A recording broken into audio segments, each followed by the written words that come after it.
Wabarakatuh. Alhamdulillahi rabbil alamin.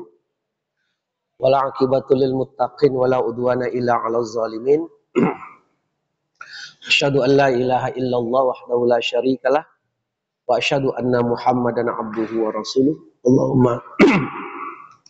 Allahumma shalli ala sayyidina Muhammadin wa ala alihi wa sahbihi ajmain, amma ba'du. Bapak-bapak, ibu-ibu, kaum muslimin, jemaah salat subuh yang dimuliakan Allah. Mari kita awali majelis ilmu ini dengan membaca basmalah. Bismillahirrahmanirrahim. Bapak Ibu, kita kembali belajar bersama-sama tentang hukum keluarga Islam. Di bulan Oktober yang lalu kita membahas seputar perintah kepada istri untuk mentaati suami. Dan di bulan September waktu itu kita bahas tentang perintah kepada suami untuk berbuat baik kepada istri. Waktu itu kita bahas tentang hadis dari Muawiyah bin Hayyada. Nabi Muhammad SAW bersabda, Muawiyah bertanya kepada Nabi radhiyallahu an, ya Rasulullah, apa hak-hak istri kami? Apa hak-hak istri sehingga kami sebagai suami wajib menunaikannya? Rasulullah menjawab, hak-hak istrimu adalah pertama, mencukupkan makannya. Jadi apabila engkau makan, maka berilah istrimu makan. Jadi kewajibannya itu memberi makan. Bahkan di hadis itu disebut apabila kamu makan, berikan istrimu makan. Berarti sampai menyuapkannya. Kan begitu kemarin tuh. Sampai hak istri itu adalah bapak suapkan dia. Nah, sekarang saya tanya nih, dilakukan apa enggak?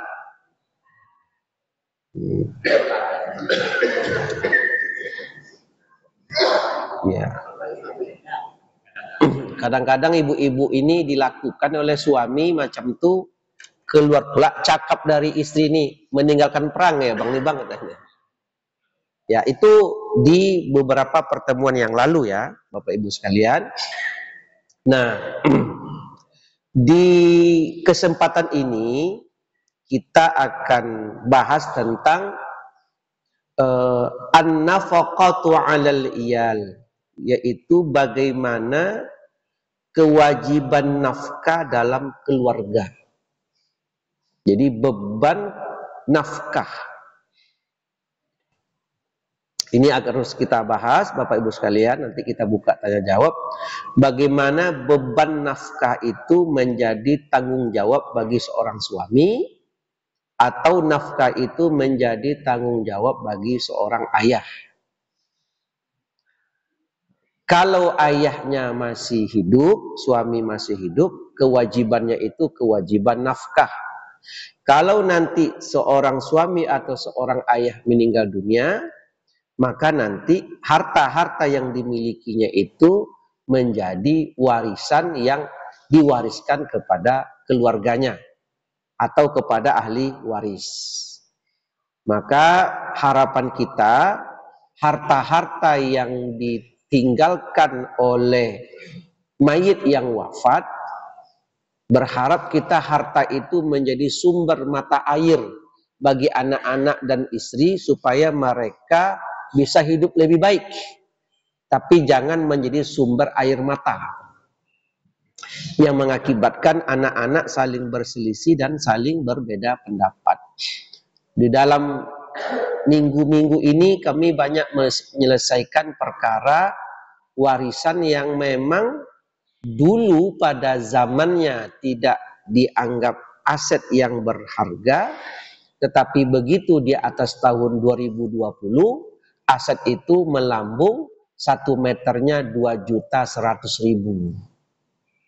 Sehingga pada zamannya tidak menjadi persoalan, tetapi oleh di tingkat kemenakan jadi persoalan. Apalagi anak-anak kita sekarang hidupnya serba konsumtif. Semuanya itu serba dibeli. Termasuk kalau beli bakso pun, ke rumah pun ada orang yang mengantar. Sehingga kebutuhan-kebutuhan uang itu harian itu tinggi.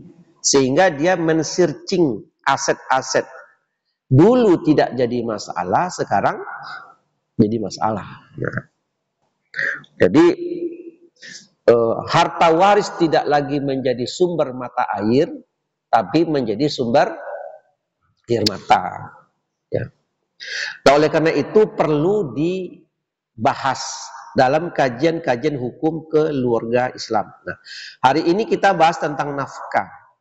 Allah Subhanahu wa taala berfirman, qala Allah taala, firman Allah taala, Allah berfirman, bismillahirrahmanirrahim, wa 'alal mauludi lahu rizquhunna wa kiswatuhunna bil ma'ruf. Dan kewajiban ayah memberi makan dan pakaian, jadi dan kewajiban ayah memberikan pakaian kepada para ibu dengan cara yang ma'ruf. Di kewajiban ayah. Jadi ayah ini diberikan kewajiban, ayah ini diberikan beban untuk memberikan nafkah. Kepada siapa? Pertama kepada istri. Kenapa istri itu diberikan nafkah? Karena prinsipnya akad nikah. Kita sudah pernah bahas apa dasarnya suami wajib menafkahi istri, dasarnya akad tadi.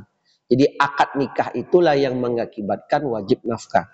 Ada calon mempelai laki-laki, calon mempelai perempuan, semasi mereka ini masih calon belum wajib nafkah. Tapi begitu sudah akad nikah timbul nafkah. Jadi tidak bisa ada orang yang kemudian menikah tetapi tidak mau menafkahi. Yang kedua, siapa lagi yang wajib dinafkahi adalah anak kandung. Apa dasarnya anak kandung itu dinafkahi? Karena faktor nasab. Orang-orang yang lalai dengan menafkahi keluarga dalam Undang-Undang Nomor 1 Tahun 74 itu dihitung sebagai hutang. Dan fikih juga menyebut sebagai hutang. Jadi kalau ada suami atau ayah yang tidak mau menafkahi keluarga, maka itu dianggap hutang. Dan itu hutang dunia akhirat. Ya, jadi kalau takarannya 1 bulan 2 juta kali 12, berapa 2 kali 12 Pak? 24 juta setahun kali 10 tahun, berarti suami punya utang 240 juta. Dan ternyata dalam setiap bulan itu kewajiban nafkah ditanggung oleh istrinya. Maka itu dianggap sebagai hutang. Dan itu hutang dunia akhirat apabila suami memiliki kemampuan tapi tidak melaksanakannya. Bagaimana kalau suami itu miskin, Pak?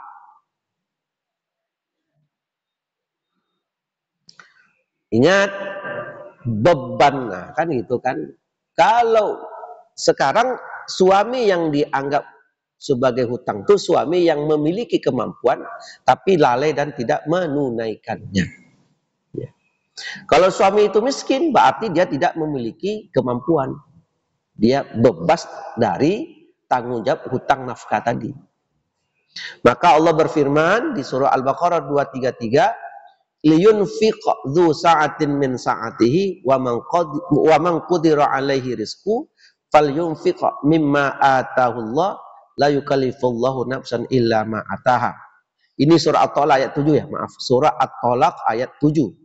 Allah berfirman, liyunfiq, hendaklah orang mampu memberikan nafkah menurut kemampuannya. Jadi memberikan nafkah menurut kemampuannya. Jadi bapak berikanlah nafkah kepada keluarga menurut kemampuan. Wa man qudira alaihi rizqu, dan orang yang disempitkan rezekinya, memiliki keterbatasan ekonomi, falyunfiq mimma atahullah, maka berikanlah nafkah itu sesuai apa yang Allah berikan. La yukallifullahu nafsan illa ma ataha. Allah tidak memikulkan beban kepada seseorang melainkan sekedar apa yang Allah berikan kepadanya. Jadi kalau Allah memberikan rezeki kepada suami ini sedikit, tentu nanti nafkahnya sedikit. Kalau ada orang yang memiliki kemampuan lebih, tentu nafkahnya lebih. Jadi berapa jumlahnya itu berdasarkan kemampuan suami. Apabila ada suami yang memiliki kemampuan tetapi tidak ia tunaikan nafkahnya, disinilah nanti nafkah itu dianggap sebagai hutang yang wajib ditunaikannya.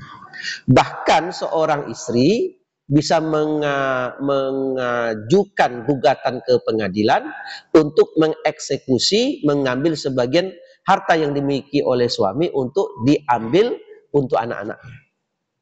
Biasanya ini bisa terjadi kalau si suami memiliki pekerjaan yang gajinya rutin bulanan yang disangkutkan dengan institusi tertentu seperti ASN, bekerja di perusahaan swasta, dan seterusnya dan seterusnya. Kita lanjutkan Bapak Ibu sekalian. Wa qala ta'ala, Allah berfirman, wa ma anfaqatum min syai'in fahuwa yukhlifu, surah Saba ayat 39. Dan barang siapa saja yang menafkahkan hartanya, maka Allah akan menggantinya.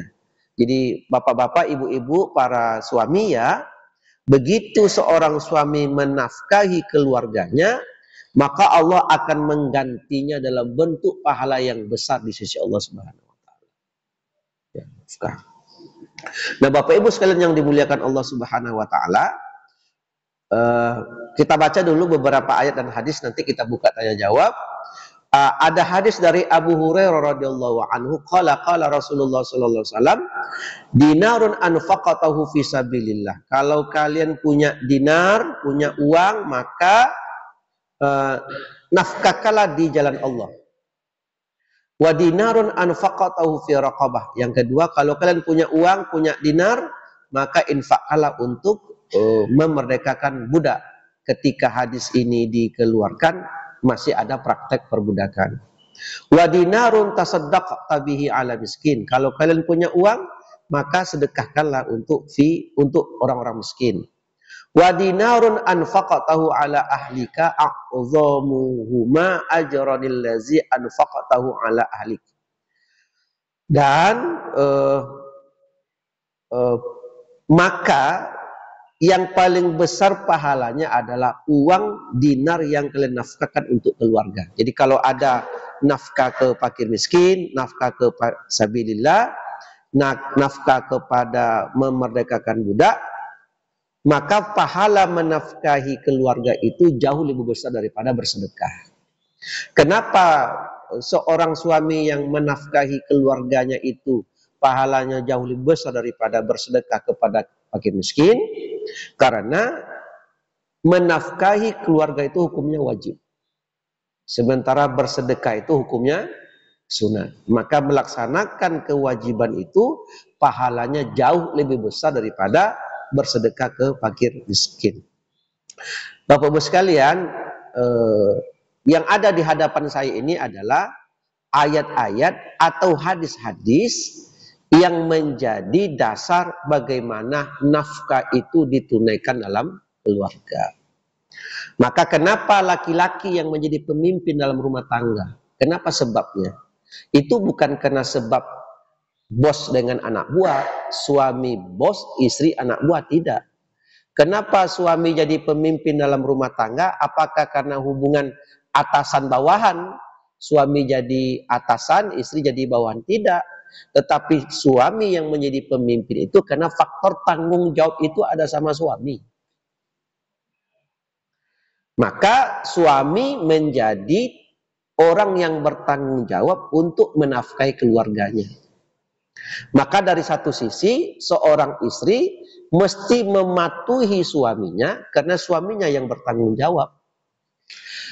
Maka seorang istri tidak boleh kemudian menjelek-jelekkan suami, memburuk-burukkan suami, karena ada satu kesalahan suami, kemudian lupa kebaikan suami yang selama ini menafkahinya. Tidak boleh itu. Kadang-kadang ada sebagian istri berkumpul dia dengan dia, 5 atau 4 orang yang satu chemistry dengannya, kemudian dalam pertemuan tadi mereka suka memburuk-burukkan suaminya. Kadang-kadang bahasa yang keluar, payah mengurus gendut ini sekarang. Disebutnya suaminya si gendut. Ada enggak istri macam tuh? Coba angkat tangan siapa orangnya? Tidak boleh itu. Tidak boleh seorang istri lantaran satu kekurangan suami kemudian melupakan kebaikan suami yang ada selama ini. Ya. Karena beban itu ada sama suami. Nah, sekarang Bapak-bapak, Ibu-ibu kaum muslimin, ya. Nah, ketika ada seorang suami yang wajib menafkahi istri tapi tidak ditunaikan kewajiban nafkah tadi, termasuk nanti Bapak Ibu ketika terjadi perceraian, jatuh tolak, tetapi belum habis masa iddahnya, belum ada putusan kalau mereka bercerai, dalam masa iddah itu pun tetap wajib nafkah. Siapa istri yang tidak wajib dinafkahi? Istri yang melakukan nusyuz kepada suami. Apa itu nusyuz? Seorang istri yang mengingkari dan tidak patuh kepada suami, kemudian tidak melaksanakan kewajiban dalam rumah tangga. Contoh, istri itu pergi dari rumah sudah sebulan, 2 bulan, tidak balik-balik, tetapi diketahui tempatnya di mana. Istri yang seperti ini tidak wajib dinafkahi. Istri yang wajib dinafkahi adalah istri yang mentaati suaminya. Model-model ibu-ibu inilah.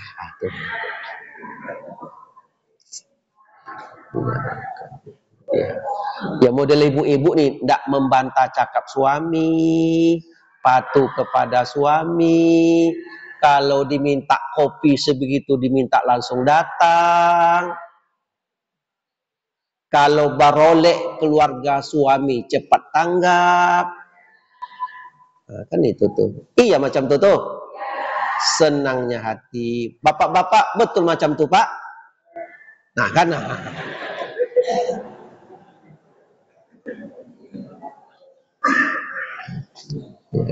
Hebat ibu. Bapak-bapak kalau minta kopi cepat datangnya atau lambat datangnya? Nah, yang sebelah sana cepat, sini lambat. Tidak apa-apa. Kalau hanya ukuran cuci piring dia dulu baru dibuat kopi, jadilah. Tidak apa-apa lagi. Bapak sekalian, ini persoalan nafkah. Nah, kita lanjutkan ya beberapa ayat lagi. Setelah itu nanti baru kita buka tanya jawab. Nah, ada beberapa penjelasan dari Nabi Muhammad SAW. Ada yang menarik, Bapak Ibu sekalian. Ternyata memberikan nafkah kepada keluarga itu ini bukan hanya persoalan kewajiban, tapi ini juga persoalan betapa besarnya pahala di sisi Allah seorang suami yang memberikan nafkah ke keluarganya. Kita pernah bahas bahwa ada 3 sebab wajib nafkah itu muncul. Sebab pertama karena faktor akad nikah. Kalau akad nikah itu sudah terjadi, maka muncul nafkah. Kalau sudah terjadi perceraian, kalau dia sudah mantanmu, dia sudah jandamu, tidak lagi wajib nafkah. Maka bapak-bapak yang sudah punya janda, jangan dinafkahi lagi. Itu bukan kewajiban.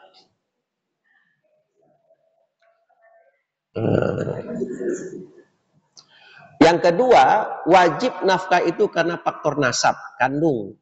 Apabila ada seseorang sudah memiliki anak kandung 2 orang, maka dia wajib menafkahi anak kandungnya.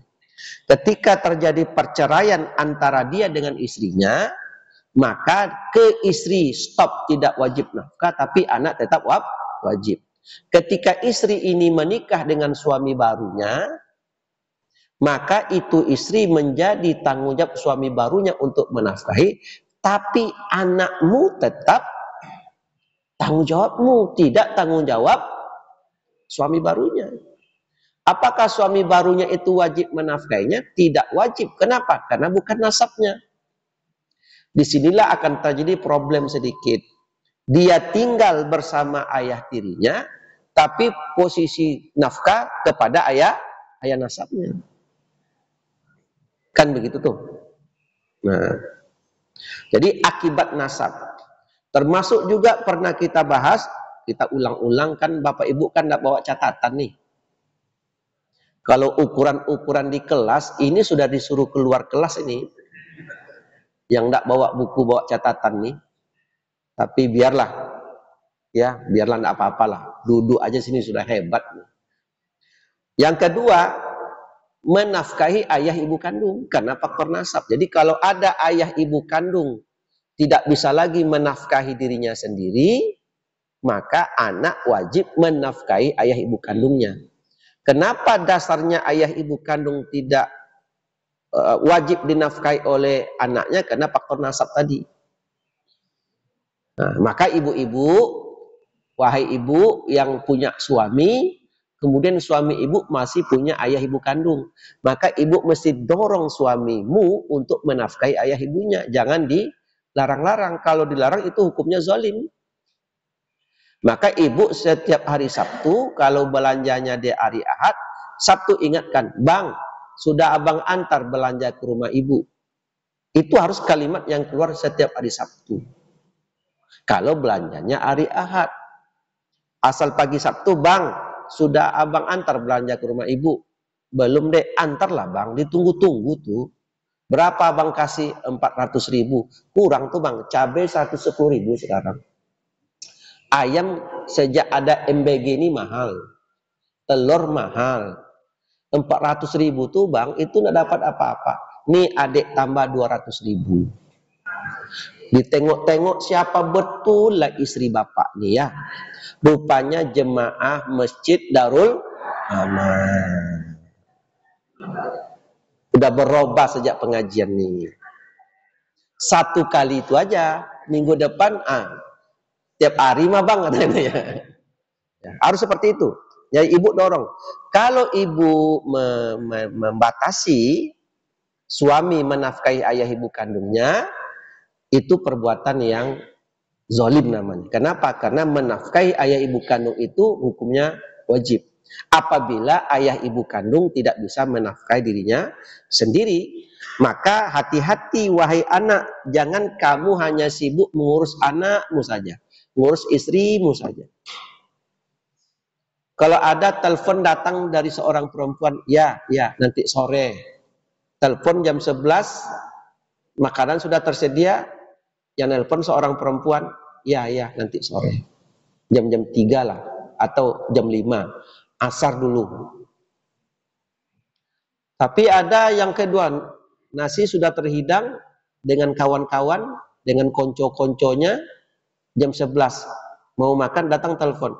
Ya, pulang sekarang. Ini yang nomor 2 nih siapa yang nelfon? Akan mengaku nih kan. Biasanya orang kalau dengan ibu kandungnya dia masih bisa mengundurkan. Tapi kalau dengan istri dia bercepat-cepat, itu tidak benar. Ya. Apakah istri dikudiankan, ibu didahulukan? Tidak seperti itu. Tapi berimbanglah antara kewajibanmu dengan ayah ibumu dengan kewajibanmu dengan keluargamu. Bapak Ibu sekalian, ini pengantar beberapa hadis dan beberapa ayat tentang bagaimana beban nafkah dalam rumah tangga. Sebelum saya lanjutkan ke beberapa hadis, beberapa ayat yang masih sangat banyak ini, kita buka dulu tanya jawab nih, dipersilakan. Kanan, kiri, atau di depan ibu-ibu, silakan. Kita buka tanya jawab. Dipersilakan ibu. Ada ya di belakang. Ibu kalau bisa maju ke depan Bu, karena mic-nya sampai ini. Ya. Ibu-ibu yang bertanya siap-siap sekalian mumpung mic-nya ada di belakang. Silakan.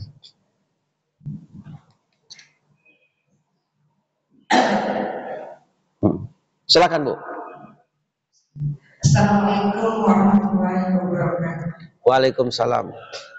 Begini Ustaz, seorang ibu dia punya anak perempuan, terus dia bekerja, tapi setelah menikah disuruh suaminya berhenti kerja karena suaminya mampu. Tapi kadang begini Ustaz, kadang ini kadang ingin berbakti sama orang tua. Suatu masih kerja misalnya dia dapat uang apa, ini untuk mama.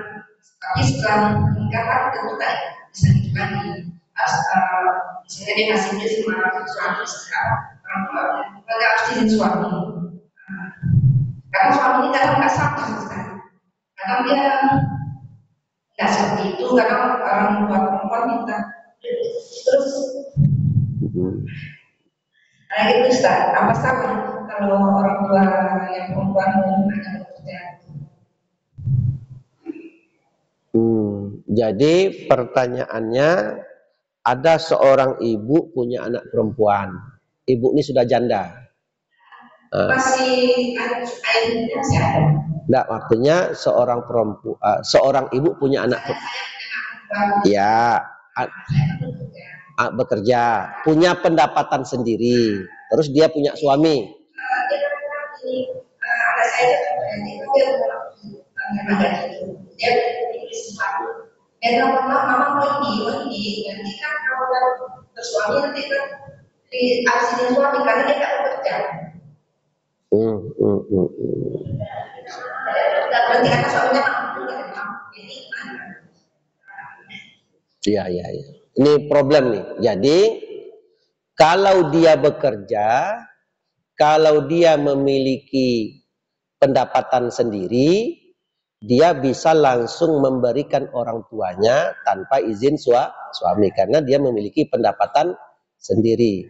Karena suami menyuruh dia berhenti bekerja, otomatis duit yang dia dapatkan dari suami.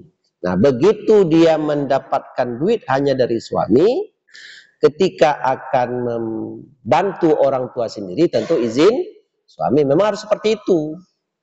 Seperti itu. Kenapa? Berarti ini perempuan sudah menjadi tanggung jawab suami. Terus oleh ibunya apa masalahnya? Tidak dapat lagi dari anak. Pokoknya tak habis bulan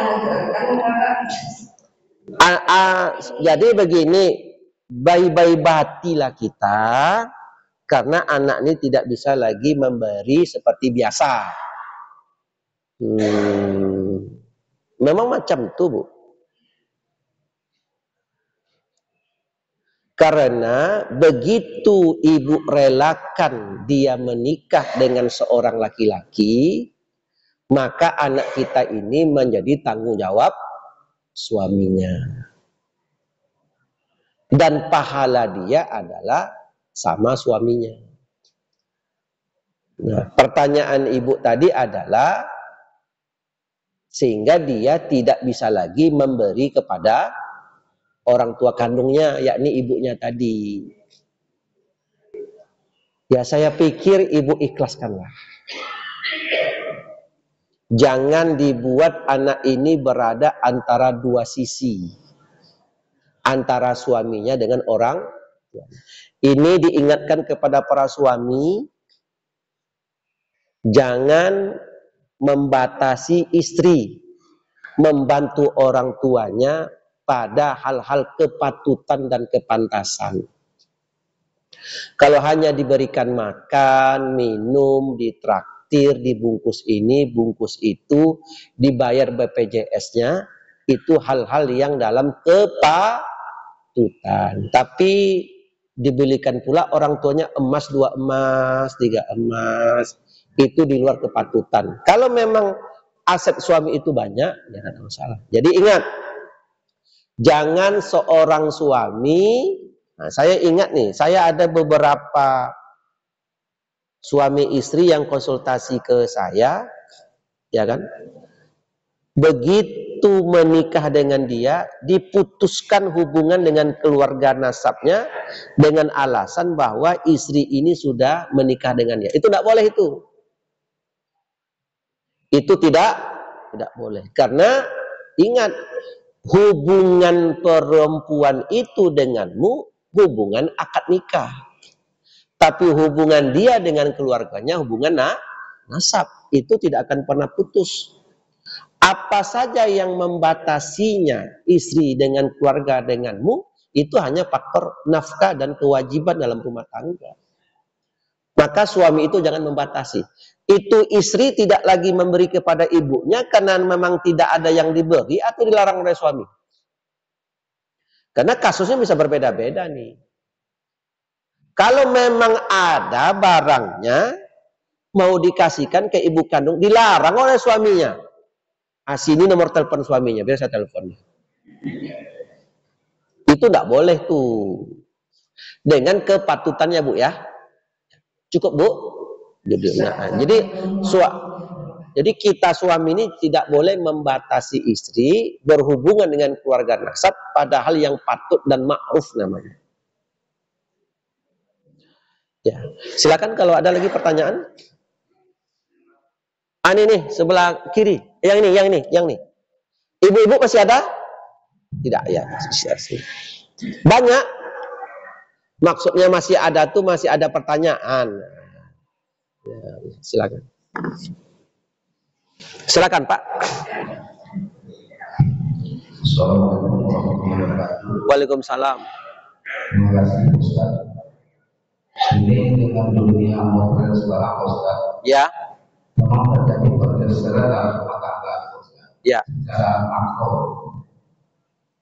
Kebutuhan rumah tangga itu sebetulnya kan ada pimpinan dalam rumah tangga itu ada 3 aliran yang harus kita jaga. Pertama aliran nafas, aliran tangan, aliran gas.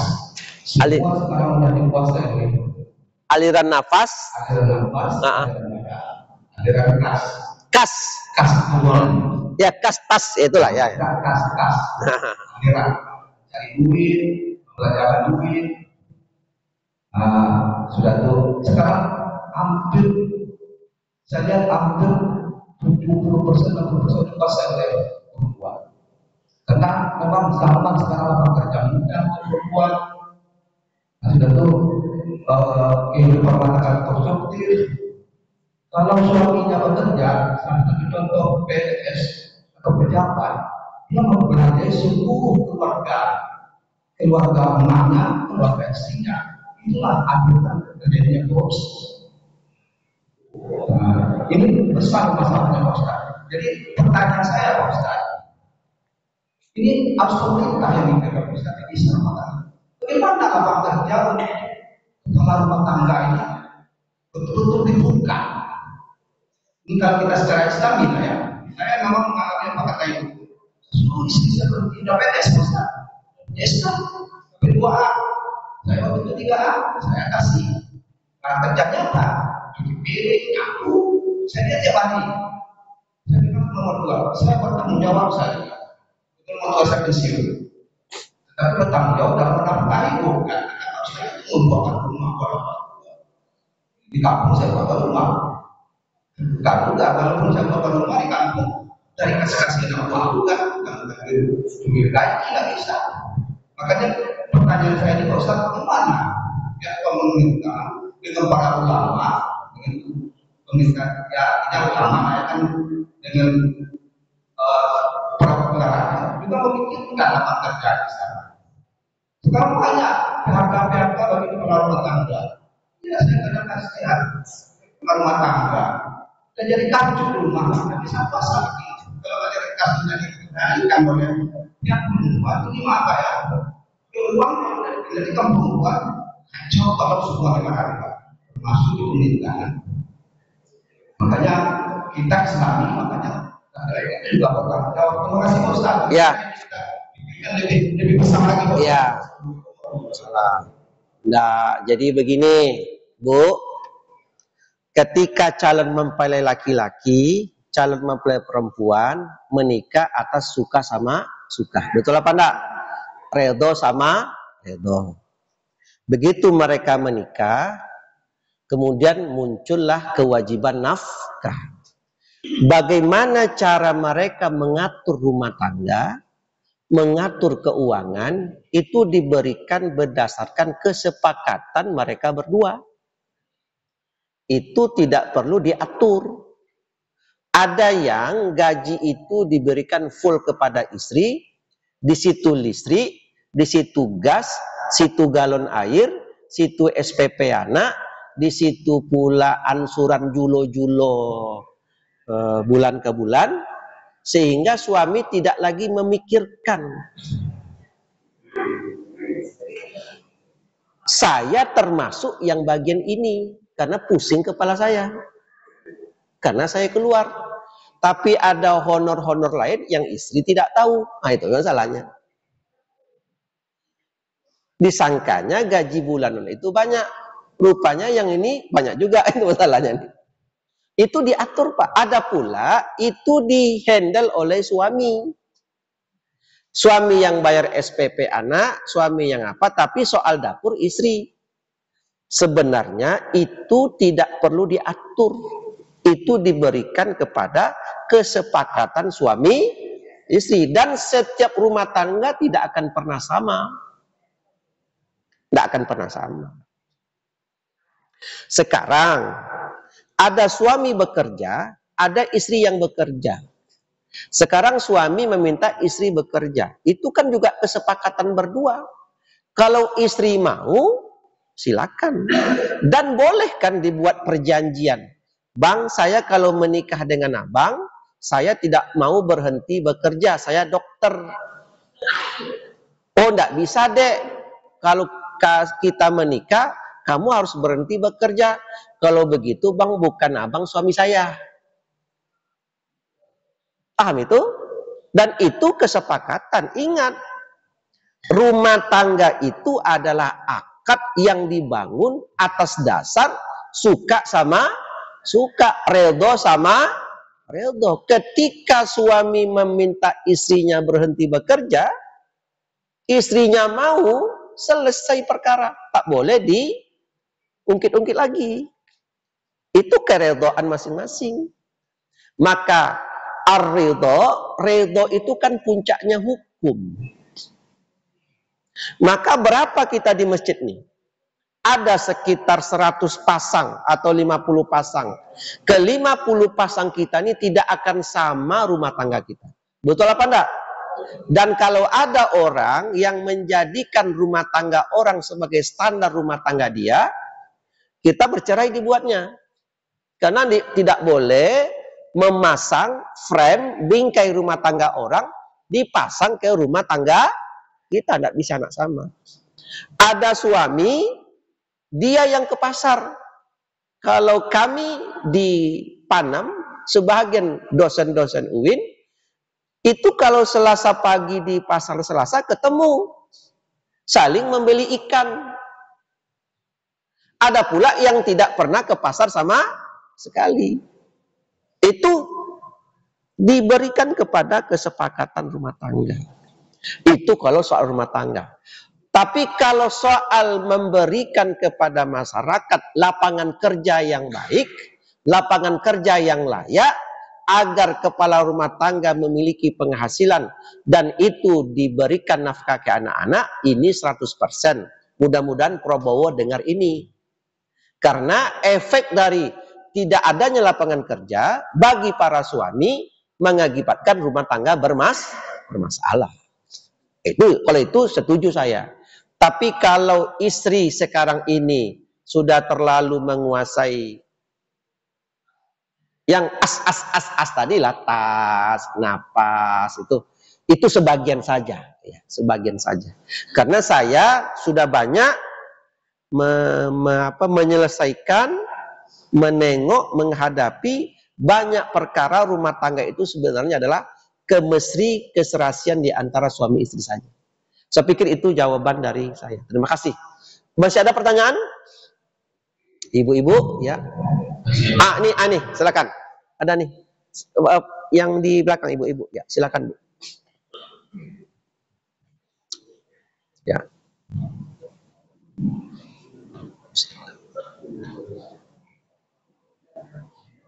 Bismillahirrahmanirrahim. Waalaikumsalam warahmatullahi wabarakatuh. Pak Ustaz, tadi kan kita sudah Bapak jelaskan kalau seorang suami wajib menafkahi kedua orang tuanya kalau seandainya mereka sudah tidak sanggup menafkahi istri. Namun kadang-kadang ada juga di masyarakat orang tua suami itu terlalu dominan, bahkan mengatur anaknya. Kalau dia artinya harus mendahulukan orang tua dan saudara-saudaranya, sehingga kadang-kadang istrinya berdamai. Nah, kalau misalnya anak agak menyamankan dengan istrinya, itu menganggap anaknya durhaka, itu namanya dosa. Karena ada juga kadang-kadang terjadi lucu. Itu kasus per kasus ya, tidak seluruh ya. Sebenarnya nanti akan ada topik yang menarik, bagaimana perilaku mertua terhadap minantu, atau bagaimana perilaku orang tua terhadap anak yang sudah berkeluarga. Itu perlu didudukkan sampai di mana posisi seorang ayah, posisi seorang ibu ketika memiliki anak yang sudah berkeluarga. Bagaimana kalau anaknya itu laki-laki dan bagaimana kalau anaknya itu perempuan. Jadi ada aturan-aturan yang mesti dijelaskan. Apa yang disebut dengan dominan? Bahwa ayah ibu kandung suami itu dominan terhadap anaknya. Tengok dulu ini, apakah dominan dari sisi bercakap saja? Jadi ketika berkumpul-kumpul keluarga, mertua ini dia aja yang bercakap. Dominan bercakapnya, kalau itu lepas aja lah. Itu pula yang membuat hatinya senang kan? Tapi dari gaji suami yang 10 juta per bulan itu, berapa persen untuk ayah ibu kandungnya? Kalau seandainya untuk ayah ibu kandungnya 50% itu baru dominan namanya. Atau kan begitu maknanya. Kita tuh menghitung tabel kita lagi kan. Kalau hanya sekedar BPJS orang tua dibayarkannya, sekedar kalau dibawa ke dokter dibayar 100-200 ribu, itu tidak dominan namanya. Jadi makna dominan itu seperti apa? Ya Bu ya. Kalau seandainya orang tuanya nelpon terus dijenguknya, orang tua nelpon minta diantar ke rumah sakit terus diantarnya. Kebetulan ibu mau pergi barolek, tiba-tiba datang telepon orang tuanya. Nah, antarkan ibu ke rumah sakit. Apakah itu dominan? Itu tidak masuk itu. Ya, jadi makna dominan itu seperti apa? Yang penting dominan itu tidak mengakibatkan suami melalaikan kewajiban kepada istri dan anak-anak. Itu aja kuncinya. Jadi laki-laki itu sebenarnya memiliki tanggung jawab kepada 4 orang perempuan. 4 orang perempuan ini menjadi tanggung jawab laki-laki. Pertama itu ibu kandung. Kedua itu saudari kandung. Ketiga itu istri. Keempat itu anak perempuan. Ini adalah tanggung jawab seorang laki-laki. Ibu perempuan itu tak punya tanggung jawab apapun. Hanya satu yang membuat ibu-ibu ini masuk surga. Apa itu? Taat kepada suami. Sementara suami ketika ingin dihadapkan di hadapan Allah, dia akan banyak pertanyaan-pertanyaan. Beban suami itu lebih tinggi. Ya. Dan ibu-ibu mesti paham. Kalau ada seorang laki-laki, seorang suami yang begitu gigih mengurus ayah ibu kandungnya, bersyukurlah, berarti ibu mendapatkan suami yang baik. Mudah-mudahan besok kita dapat anak seperti ini, diurus pula orang tuanya. Ya Bu ya. Ya. Terima kasih Ibu. Ya. Saya pikir Bapak Ibu sekalian tidak ada lagi pertanyaan, atau kita masih buka di kanan belum? Biasa sebelah kanannya ada pertanyaan, biasanya tidak ada nih. Ya. Saya pikir cukup Bapak Ibu sekalian ya. Nah, terkait dengan kajian kita pada hari ini Bapak Ibu sekalian, jadi sebenarnya ada prinsip-prinsip dalam rumah tangga itu yang mesti harus dijelaskan. Pertama, memberikan nafkah kepada istri berdasarkan kebutuhannya. Dan ingat, apa itu nafkah? Sebenarnya ibu ketahuilah, kadang-kadang ada sebagian perempuan, sebagian istri menganggap yang nafkah itu adalah sesuatu yang sudah berlebih dari hari-hari. Jadi maksud saya begini, ketika ibu sudah hidup bersama suami, ketika ibu sudah dinafkahi oleh suami, ketika hari-hari, pagi, malam, siang sudah makan bersama suami, pakaian sudah dilengkapkan oleh suami, itu sebenarnya itulah yang nafkah. Itulah yang nafkah. Sementara sebagai istri mengatakan yang nafkah itu adalah lah bayar listrik, lah beli kebutuhan dapur, sudah bayar SPP anak-anak, selama sebulan itu ada sekitar 10 juta untuk kebutuhan rumah tangga, dari bulan ke bulan, sekadang ada lagi suami mengasihkan 5 juta di luar itu baru disebut nafkah. Betul apa enggak? Bukan itu yang nafkah. Begitu ibu sudah hidup bersama suami, itu sudah nafkah namanya. Ada pula istri ini, sudah dikeluarkan rutinitas hari-hari, ditambah oleh suami lagi 3 juta, dan itu memang untuk pribadi dia. Tidak ada hubungannya dengan dapur, dengan belanja, skincare pun tidak masuk di situ. Itu hanya untuk pribadi saku dia untuk jajan-jajan. Itulah katanya nafkah. Tidak itu yang nafkah. Bu, dengar ibu-ibu nih. Ketika ibu nanti dari masjid ini pulang ke rumah dan tinggal bersama suami di rumah, itu sudah nafkah namanya. Nafkah tempat tinggal. Itu namanya nafkah. Ya. Cukup Bapak Ibu sampai di sini pengajian kita di subuh ini, karena saya ada kegiatan lain yang mesti harus cepat jam 7.30 ke luar kota, maka saya sampai di sini saja Bapak Ibu, dan izin tidak terlalu banyak tanya jawab kita pada pagi hari ini. Demikian Bapak Ibu sekalian, lebih kurang mohon maaf. Kita tutup dengan doa kafaratul majlis. Subhanakallahumma wa bihamdik, asyhadu an la ilaha illa anta wa atubu ilaik. Wassalamualaikum warahmatullahi wabarakatuh.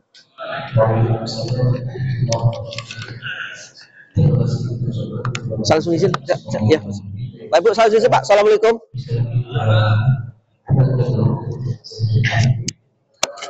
Untuk yang ketiga, insyaallah akan diisi